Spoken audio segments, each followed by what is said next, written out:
Hai teman belajar, bagaimana kabar kalian? Nah, kita akan memasuki tahun ajaran baru ya. Jadi, semoga kalian tetap semangat setelah liburan. Untuk video kali ini, kita akan membahas mengenai sifat koligatif larutan yang merupakan materi kelas 12 SMA untuk mata pelajaran kimia. Nah, jadi sifat koligatif larutan ini kita akan membahas ada 4 sifat koligatif larutan ya. Apa aja sifat koligatif larutan tersebut? Tonton video ini sampai habis.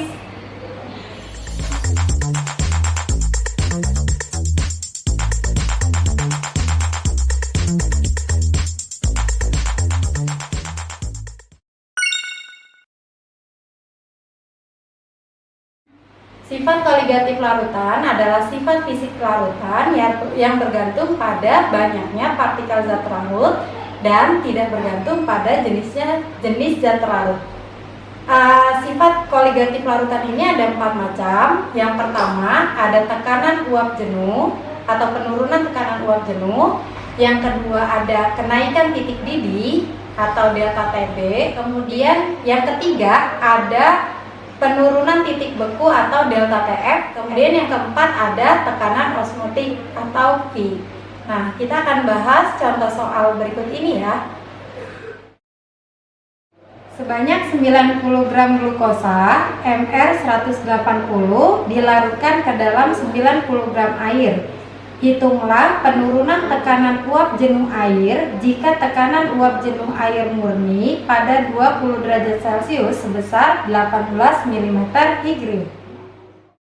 Jadi berdasarkan soal diketahui massa dari zat terlarut yaitu glukosa adalah 90 gram, massa dari pelarut yaitu air 90 gram, P derajat atau tekanan uap jenuh air pada suhu 20 derajat Celcius adalah 18 mm hygrium atau milimeter air aksal. Yang ditanya adalah berapa penurunan tekanan uap larutan atau delta P.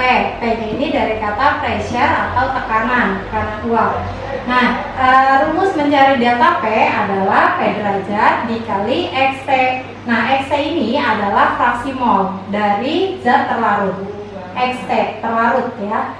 Oke, jadi P derajat. Nah, untuk mencari fraksi mol, rumusnya N terlarut atau mol terlarut per N total, yaitu N terlarut ditambah N pelarut. Jadi yang zat terlarutnya tadi yang glukosa, P-nya pelarutnya air ya. Jadi kita harus mencari dulu nilai dari mol air dan mol glukosa. Oke, kita cari mol glukosa atau mol zat terlarut, yaitu M per MM. Berapa masanya? Tadi 90 gram. Kemudian Mr dari glukosa adalah 180. Berarti ini adalah 0,5 mol. Oke, kemudian N dari pelarutnya atau air, M per Mr. Masanya adalah 90. Mr dari air, H2O adalah 18. Maka diketahui molnya adalah 5 mol. Oke, maka mencari fraksi mol atau XT-nya tadi mol zat terlarut yaitu 0,5 mol dibagi mol totalnya, mol terlarut ditambah mol pelarut. Jadi 5 ditambah 0,5 sama dengan 5,5. Hasilnya adalah 0,09. Nah, untuk menghitung penurunan tekanan uap berarti delta P sama dengan P derajat dikali fraksi mol terlarut atau XT. P derajatnya adalah 18, kemudian XT-nya 0,09. Hasilnya adalah 1,6 mm hygrium atau milimeter aksal. Soal berikutnya yaitu berapakah kenaikan titik didih dan penurunan titik beku dari larutan 5,85 gram garam dapur dengan Mr 58,5 dalam 250 gram air.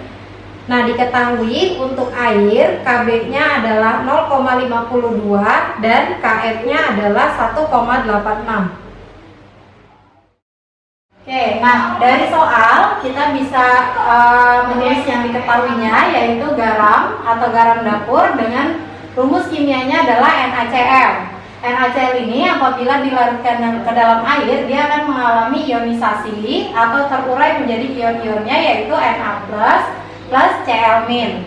Nah, diketahui massa zat terlarutnya atau massa dari garam yaitu 5,85 gram, mR dari garam atau NaCl 58,5, massa pelarutnya air yaitu 250 gram, Kb atau tetapan titik didih air. B ini ingat ya, adalah boiling. Boiling itu mendidih. 0,52 Kf tekanan titik beku atau freezing. Freezing atau membeku 1,86. Yang ditanya berapa kenaikan titik didih yaitu delta Tb dan berapa penurunan titik beku atau delta Tf. Nah, rumusnya delta Tb adalah M yaitu molal. Jadi M-nya ini bukan massa ya, tapi molal. Jadi molal dikali Kb dikali I. I ini adalah bilangan yang menunjukkan seberapa banyak ion yang terlarut pada ionisasi dari zat terlarut tersebut. Delta Tf sama dengan M, berarti molal juga, dikali Kf dikali I. Oke, kita hitung delta Tb-nya terlebih dahulu ya. Nah, karena di delta Tb maupun delta Tf membutuhkan molal, jadi M-nya adalah molal. Nah, rumusnya M sama dengan M zat terlarut per mR dikali 1000 per massa pelarut. Oke, jadi molal massa zat terlarutnya kan 5,85. 5,85 dibagi mR-nya 58,5 dikali 1000 per massa pelarutnya adalah 250 gram. Jadi ini 0,1, 5,85 dibagi 58,5 dan 0,1 dikali 4 sama dengan 0,4. Maka untuk menghitung delta Tb sama dengan M molalnya 0,4 dikali Kb dikali I. Nah, cara menghitung I adalah 1 plus jenis ionnya adalah 1, kemudian dikali jumlah total ionnya adalah 2 dikurang 1, hasilnya 0,4 dikali 0,52 dikali, ini berarti kan 2 kurang 1, 1 kali 1, 1 ya, tambah 2. Berarti hasilnya 0,4 dikali 0,52 adalah 0,208. 0,208 dikali 2, hasilnya adalah 0,416. Jadi penurunan dari kenaikan dari titik didihnya adalah 0,416. Nah, itu tadi kita sudah membahas soal tentang penurunan tekanan uap dan kenaikan titik didih. Untuk yang penurunan titik beku bisa kalian coba ya. Jadi tadi rumusnya sudah diberikan, silakan kalian coba untuk menghitungnya. Dan hasilnya nanti kita akan bahas di video selanjutnya. Sekaligus kita akan membahas sifat terakhir dari sifat koligatif yang belum kita bahas, yaitu tekanan osmosis. Terima kasih sudah menonton ya teman belajar. Bye.